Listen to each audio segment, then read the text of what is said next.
bihadza asyari ila lisunnah aw yurham. Kata Rasulullah SAW, sesungguhnya Allah tidak akan mengazab seseorang bidam'il ain, karena dia meneteskan air matanya. Akan tetapi wala bihuznil qalb, dan Allah tidak akan mengazab seseorang karena hatinya yang sedih. Walakin yu'azzibu bihadza wa asyara ila lisanihi, akan tetapi Allah itu akan mengazab seseorang wa asyara ila lisanihi, dan Rasulullah SAW mengisyaratkan kepada lisannya. Jadi kata Rasulullah, sesungguhnya Allah la yu'azzibu, tidak akan mengazab seseorang bidam'il aini wala bihuznil qalb. Allah itu tidak akan mengadab, tidak akan pernah mengazab seseorang yang sering meneteskan air matanya, wala bihuznil qalb, dan orang-orang yang sering sedih hatinya. Walakin yu'azzibu bihaza, akan tetapi Allah itu akan mengazab bihaza, dengan mengisyaratkan kepada mulut, wa asyara ila lisanihi, dengan mengisyaratkan kepada mulutnya. Jadi sesungguhnya Allah Subhanahu wa taala itu merahmati seseorang dengan dua anggota tubuhnya. Pertama matanya, dan yang kedua hatinya. Dan Allah akan melaknati seseorang itu dengan satu, yakni lisannya, dengan lisannya. Hadis riwayat Imam Bukhari dan Imam Muslim. Imam Ibnu Qayyim Az-Zawjiyah di dalam kitabnya Zadul Ma'ad menyebutkan bahwa asyratu anwa'al lil buka. Kata Imam Ibnu Qayyim, ada beberapa hal atau beberapa macam buka. Buka itu tangisan, beberapa macam tangisan. Pertama, kata Imam Ibnu Qayyim, ada bukaul khauf wal khasyah. Buka atau tangisan karena khauf. Khauf itu takut, dan khasyah. Khasyah juga dalam bahasa Arab, dalam bahasa Indonesia diartikan takut. Tapi dalam bahasa Arab itu menggunakan dua kata yang berbeda, yang diterjemahkan dalam bahasa Indonesia dengan satu kata yang sama, yakni takut. Khauf dalam bahasa Indonesia diterjemahkan takut. Khosyah dalam bahasa Indonesia juga diterjemahkan takut. Akan tetapi ada perbedaan antara khauf dan khosyah. Kalau khauf, buka al-khauf, seperti misalkan takutnya seorang anak terhadap bapaknya yang galak, itu khauf gitu. Jadi khauf itu takutnya seorang anak terhadap bapaknya yang galak, itu khauf. Sama seperti seorang hamba yang takut terhadap azabnya Allah Subhanahu wa taala, itu namanya khauf gitu, khauf.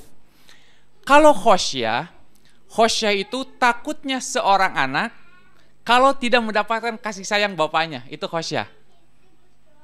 Nah, seorang hamba yang takut tidak mendapatkan ridhonya Allah Subhanahu wa taala, seorang hamba yang tidak yang takut tidak mendapatkan rahmat dari Allah Subhanahu wa taala, itu disebut dengan khosyah gitu. Beda antara khauf dan khosyah dalam bahasa Arab. Seseorang yang berjalan di tengah hutan pada waktu malam hari, kemudian dia khawatir akan adanya binatang buas, itu namanya khauf. Itu khauf gitu. Jadi takut yang wajar, khauf. Nah, seseorang yang misalkan dia sedang sendirian, takut melakukan dosa, itu namanya khosyah gitu. Dia jalan sendirian, kemudian di dalam hatinya ada perasaan takut melakukan dosa, itu namanya khosyah. Nah, kalau khauf itu takut karena ada sesuatu yang memang semua orang pasti merasakan takut, itu khauf gitu. Seorang anak takut sama bapaknya yang galak, itu khauf. Tapi seorang anak takut tidak mendapatkan kasih sayang dari bapaknya, itu namanya khosyah. Nah, sama seorang anak yang pulang malam, kemudian bapaknya sudah menunggu, kemudian dia pura-pura nangis, itu namanya khauf. Nah, kata Imam Ibnu Qayyim, tangisan seseorang itu ada beberapa macam. Pertama, tangisan khauf dan tangisan khosyah. Itu yang pertama. Kemudian yang kedua, tangisan rahmat dan tangisan riqqah. tangisan karena datangnya rahmat. Seperti misalkan begini. Seorang anak, seorang ibu, dia mempunyai anak perempuan atau seorang tua yang memiliki anak perempuan, kemudian anak perempuan itu hamil, ya kan? Kemudian begitu hamil, kemudian melahirkan. Atau jangan melahirkan lah, menikah saja. Kemudian si bapak sama si ibunya itu menangis, meneteskan air mata. Itu tangisan rahmat. Tangisan bukan karena takut, tangisan bukan karena khawatir, akan tetapi karena tangisan rahmat, tangisan rahmah. Itu rahmat. Tangisan yang timbul dari kasih sayang Allah Subhanahu wa taala. Seorang bapak, orang tua yang menikahkan anaknya, ya kan? Menangis, itu tangisan rahmat. Itu tangisan rahmat. Dan tangisan riqoh, kelembutan hatinya. Ada orang-orang yang gampang tersentuh hatinya. Seperti misalkan ada orang-orang yang ketika mendengar cerita Nabi, misalkan cerita sahabat, kemudian dia meneteskan air mata, itu namanya riqoh. Itu namanya tangisan yang timbul dari kasih sayang Allah, timbul dari rahmatnya Allah. Itu bentuk macam tangisan yang kedua. Tangisan rahmat dan tangisan riqoh. Kemudian yang ketiga ada tangisan bukaul mahabbah wasyauk. Tangisan dalam arti mahabbah, kecintaan. Seseorang yang mencintai seseorang yang lain, kemudian dia meneteskan air mata. Seseorang yang tidak lama berjumpa, kemudian meneteskan air mata, itu namanya tangisan mahabbah dan tangisan syauk. Ini tangisan yang diperbolehkan. Kemudian yang keempat, kata Imam Ibnu Qayyim, ada tangisan farh, al-farhu was-surur, tangisan kebanggaan dan tangisan kebahagiaan. Ada orang-orang yang menangis karena berbahagia. Ada orang-orang yang menangis karena bangga. Ada seorang bapak misalkan kehilangan dompetnya. Di situ ada surat-surat berharga, di situ ada identitas yang sangat luar biasa berharganya. Dia mencari-cari selama beberapa lama, kemudian ketemu, kemudian begitu ketemu dia nangis sampai nangis karena saking senangnya, saking bahagianya. Itu namanya tangisan al-farhu was-surur, tangisan kebanggaan dan tangisan kebahagiaan. Jadi tangisan itu memang bukan karena tangisan sedih saja. Orang meneteskan air mata bukan karena kesedihan saja. Dan yang terakhir kata Imam Ibnu Qayyim, ada tangisan bukaul jaz'u mi wurudil alam wa damul ihtimalihi. Ada tangisan alamiah, tangisan alami. Karena kesedihan, karena lain sebagainya, itu tangisan alami. Jadi kalau ada orang yang misalkan ada orang meninggal atau keluarga meninggal kemudian menangis, nah itu memang alami. Justru yang tidak alami adalah ketika keluarga meninggal dia malah ketawa, nah itu tidak alami gitu. Nabi Muhammad SAW mengajarkan kepada kita ketika Ibrahim anaknya wafat, Nabi Muhammad nangis sebagai seorang nabi. Nabi Muhammad juga menangis. Hadirin wa hadirat rahimakumullah.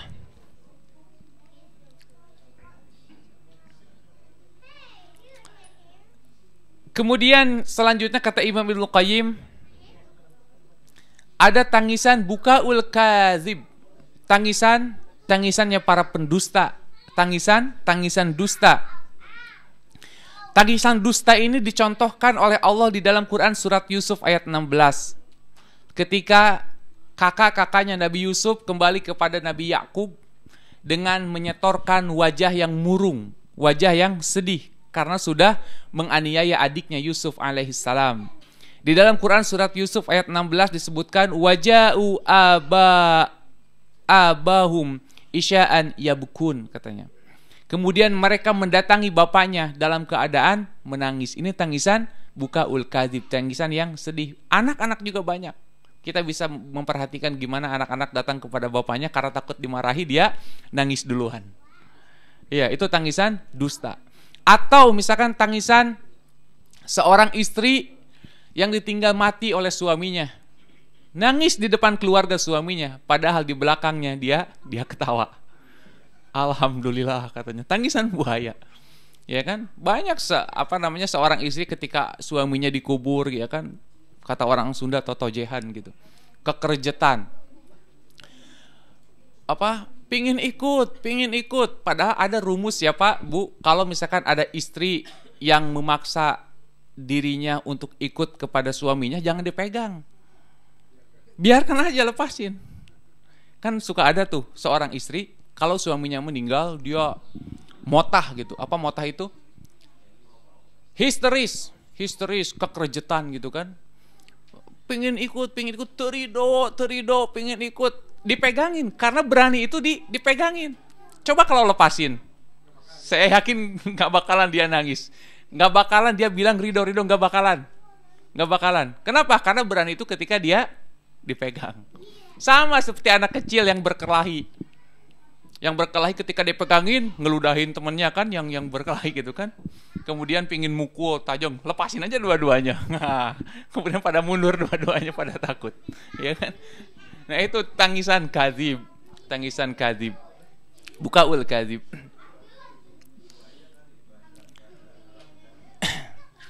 Dan yang unik adalah bukaul ism. Kata Imam Ibnu Qayyim, ada tangisan dosa. Kalau kita menangis justru malah menambah dosa.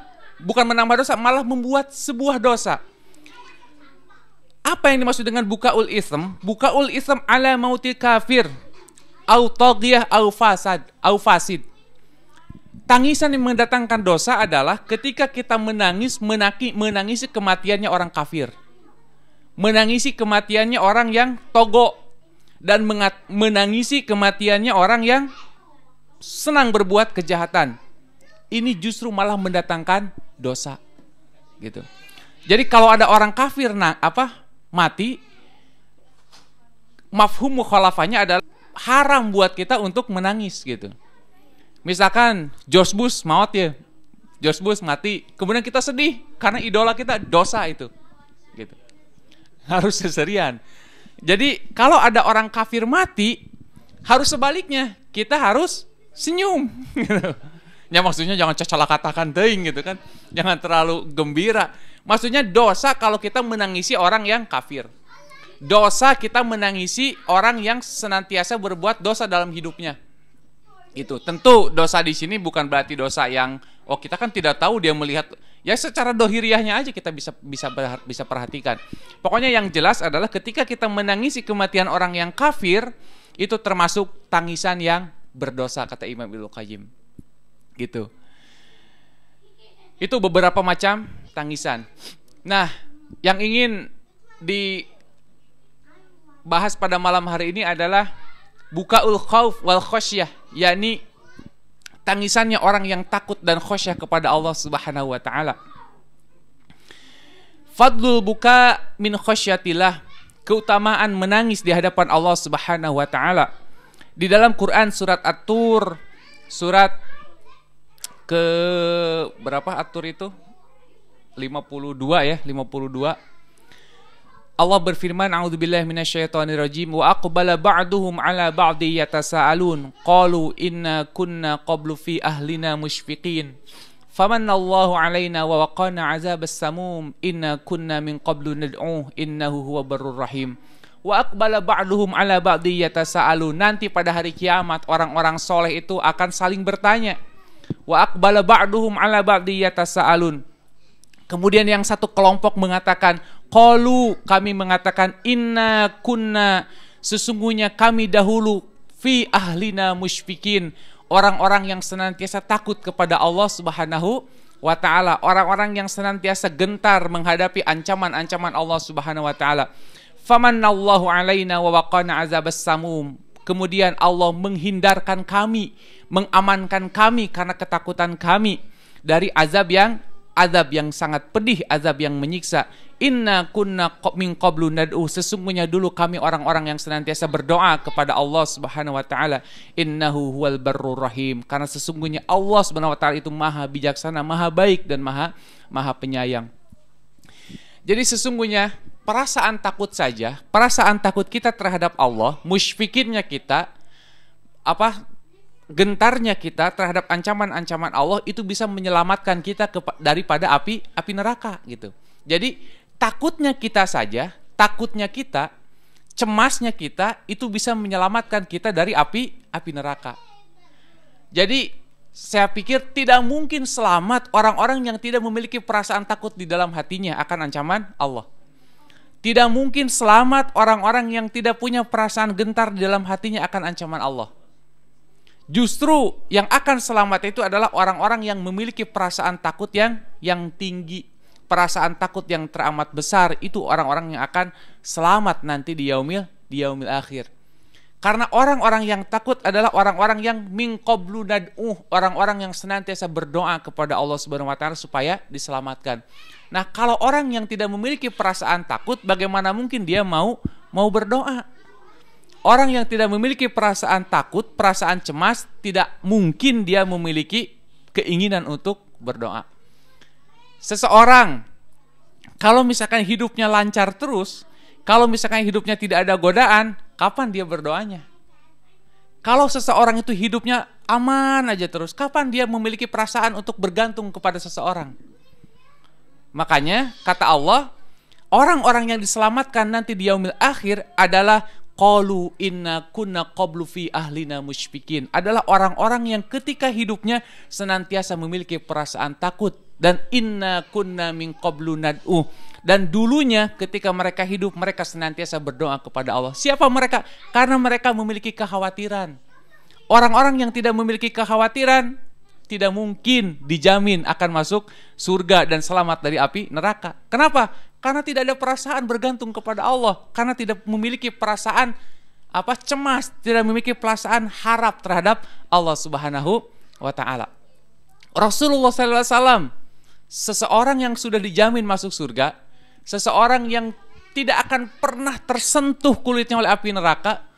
Kenapa beliau begitu tinggi perasaan takutnya? Kenapa beliau begitu luar biasa harapnya terhadap Allah Subhanahu wa taala? Kenapa? Karena kekhawatirannya tinggi. Bagaimana Rasulullah sallallahu alaihi wasallam menangis terseduh-seduh ketika Ibnu Mas'ud membacakan surat An-Nisa yang berbunyi bahwa seseorang itu, setiap rasul itu akan dimintai pertanggungjawaban atas umatnya. Rasulullah SAW menangis. Kenapa? Takutnya luar biasa. Jadi bagaimana mungkin seseorang itu bisa selamat, sekali lagi, kalau dia tidak memiliki perasaan takut. Sama ketika kita di jalan. Kalau misalkan orang itu tidak memiliki perasaan takut, pasti jalannya juga kan akan sembarangan.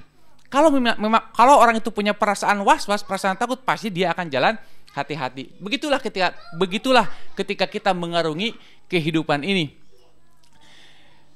Kata Rasulullah SAW di dalam hadis riwayat Imam Tirmizi, la yalijun nar rajulun baka min khasyatillah hatta ya'udul labana minad dar' hatta ya'udul labana fid dar'. Hadis riwayat Imam Tirmizi. Kata Rasulullah SAW, la yalijun nar, tidak akan pernah disentuh api neraka rajulun baka, seseorang yang menangis min khasyatillah, karena takut kepada Allah Subhanahu wa taala, hatta ya'udul labana fid dar', sampai air susu itu masuk lagi ke dalam putingnya. Itu kata Rasulullah. Seseorang yang sering menangis karena takut kepada Allah, seseorang yang sering menangis karena harap cemas akan ancaman-ancaman Allah, kata Rasulullah, tidak akan pernah tersentuh api neraka hatta ya'udul labana fid dar', sampai air susu masuk lagi ke dalam putingnya, gitu. Itu kata Rasulullah. Jadi tidak mungkin orang yang memiliki takutnya luar biasa, tidak mungkin orang-orang yang memiliki kecemasan, kekhawatiran yang luar biasa itu bisa tersentuh oleh api neraka. Tidak mungkin, kata Rasulullah. Kenapa? Orang yang takut, orang yang khawatir pasti akan senantiasa mawas diri, pasti akan senantiasa berhati-hati dalam mengarungi hidupnya. Ketidakmungkinan ini sama seperti halnya orang-orang kafir dan orang-orang yang mendustakan ayat-ayat Allah, orang-orang yang tidak percaya akan firman-firman Allah, itu akan masuk surga. Itu ketidakmungkinannya sama. Di dalam ayat yang lain Allah menggambarkan bagaimana orang innalladzina kafaru wa kazzabu biayatillah la yadkhulul jannat la yufattahu abwabus sama wa la yadkhulul jannata hatta yalijal jamalu fis samil khiyat, kata Allah. Sama halnya seperti orang yang mendustakan ayat-ayat Allah, orang yang kafir terhadap ayat-ayat Allah, mereka tidak akan dibukakan pintu langit bagi mereka dan mereka tidak akan masuk surga hatta yalijal jamalu fis samil khiyat, sampai-sampai unta bunting itu masuk ke dalam lubang jarum. Itu ketidakmungkinannya. Nah, sama seperti orang yang penuh takut kepada Allah dan dia banyak menangis, itu sama ketidakmungkinannya disentuh oleh api neraka, sebagaimana air susu yang bisa kembali lagi kepada putingnya.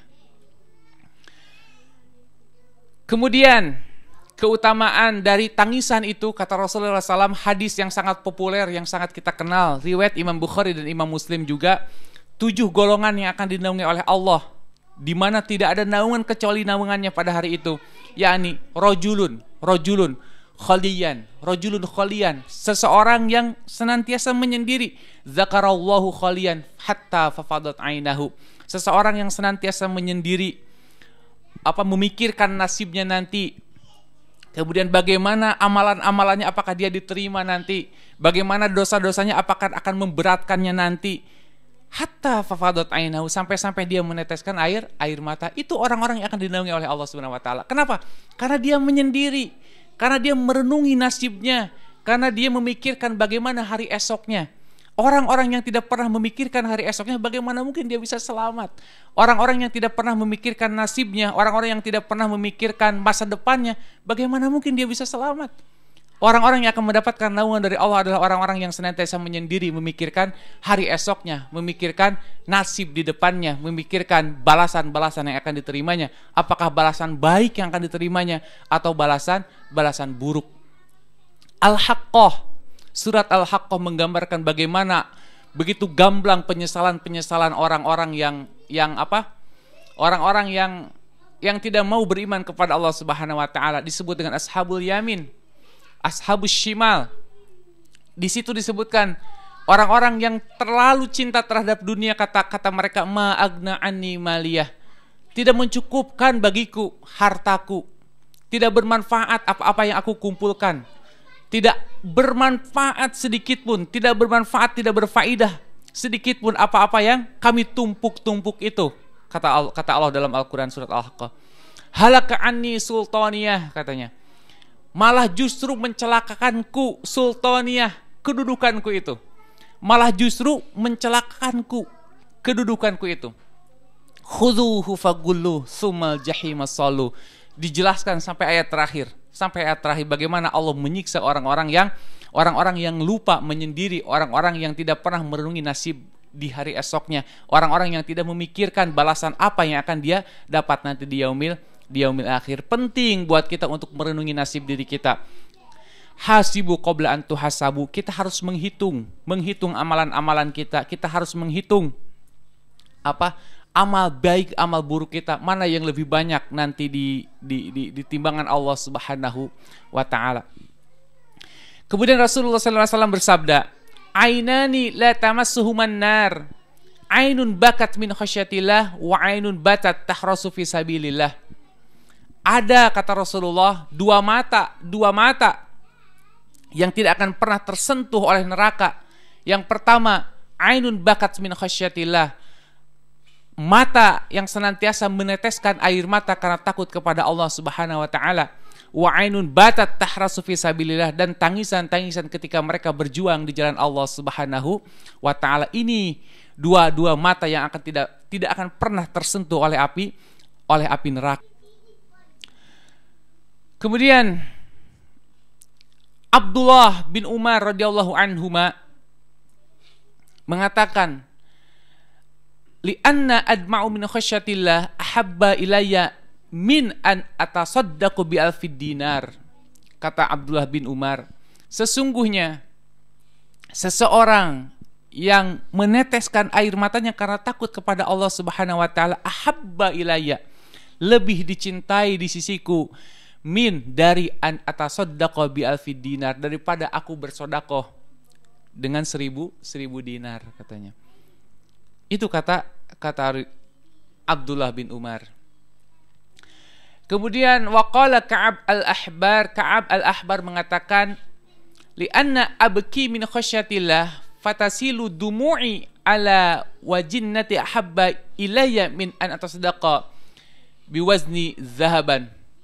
Ini hampir sama, bahwa orang-orang yang menangis di hadapan Allah Subhanahu wa taala karena takut kepada Allah Subhanahu wa taala itu lebih aku cintai dibandingkan dengan orang-orang yang bersedekah dengan zahaban, biwazni zahaban, dengan satu gentong lah, satu gentong zahab, satu gentong emas. Kemudian Anas bin Malik radhiyallahu an, anna Rasulullah sallallahu alaihi wasallam annahu qala li Jibril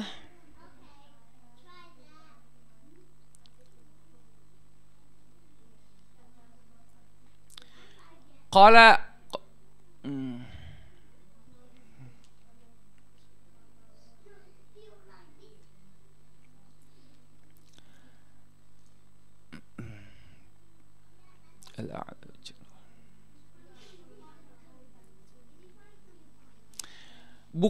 bukaul anbiya, tangisan para nabi.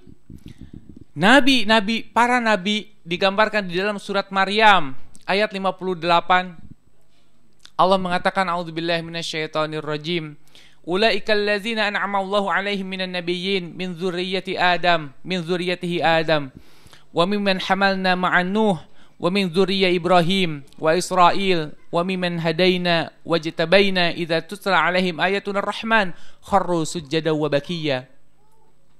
Orang-orang yang mendapatkan rahmat dari Allah Subhanahu wa taala adalah mereka adalah orang-orang yang mendapatkan nikmat dari golongan para nabi, dari keturunannya Adam, dan wa mimman hamalna ma'anuh, dan dari keturunan atau dari orang-orang yang diangkat bersama Nabi Nuh alaihissalam, dan dari keturunan Ibrahim dan keturunan Israel atau Nabi Daud alaihissalam, wa mimman hadaina wajtabaina, dan dari golongan orang-orang yang diberikan hidayah dari kami. Cirinya adalah idza tutla alaihim ayatir rahman, apabila dibacakan kepada mereka ayat-ayat ar-Rahman, ayat-ayat Allah Subhanahu wa taala, kharru sujada, mereka tersungkur bersujud, wa bakiya, dan mereka menangis. Nah, cara menangis adalah ketika kita mampu memahami, ketika hati kita hidup dalam mengambil hikmah, dalam menyerap pesan-pesan ayat tersebut. Kalau hati kita hidup, kalaupun kita tidak mengerti apa yang dibaca, kalau hati kita hidup, yakin tangisan itu akan muncul. Seseorang yang sholat di Mekah Al-Mukarramah, orang Garut misalkan, dengarti bahasa Sunda, baru pertama kali dia ke Mekah, dia sholat, hatinya hadir, nangis dia. Kenapa? Hatinya hadir, walaupun tidak mengerti. Karena itulah yang diajarkan oleh para nabi, Iqra'ul Quran, bacalah oleh kalian Al-Quran, wa abku, usahakanlah kalian menangis, fa ilam tabku fatabaku, apabila kalian tidak mampu menangis maka usahakanlah untuk tetap menangis. Makanya yang pertama yang harus kita berbuat adalah lapangkan hati kita untuk menerima hidayah Allah Subhanahu wa taala. Karena kalau hati kita tidak lapang, kalau hati kita tidak terbuka, maka susah buat kita untuk meneteskan air mata. Karena air mata itu, kata Imam Ibnu Qayyim, ada beberapa macam. Ada air mata dusta, ada air mata yang bisa mendatangkan dosa, ada air mata khauf wal khasyah, kemudian ada air mata rahmah war riqah, ada air mata mahabbah wasyauq, dan ada air mata al-farhu was surur.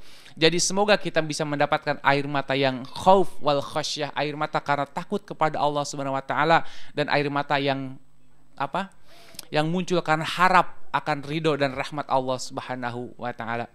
Itu saja mungkin yang bisa saya sampaikan, mudah-mudahan jadi ilmu dan amal buat kita semua. Aqulu qouli hadza wa astaghfirullah li wa lakum, walhamdulillahirabbil alamin. Wassalamualaikum warahmatullahi wabarakatuh.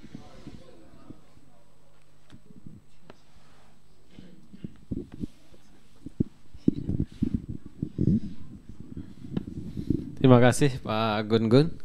Karena sudah malam, jadi kita tutup saja pengajian kita malam ini dengan baca doa kafaratul majelis. Subhanakallahumma wa bihamdika asyhadu an la ilaha illa anta astaghfiruka wa atubu ilaik. Billahi taufiq wal hidayah. Assalamualaikum warahmatullahi wabarakatuh.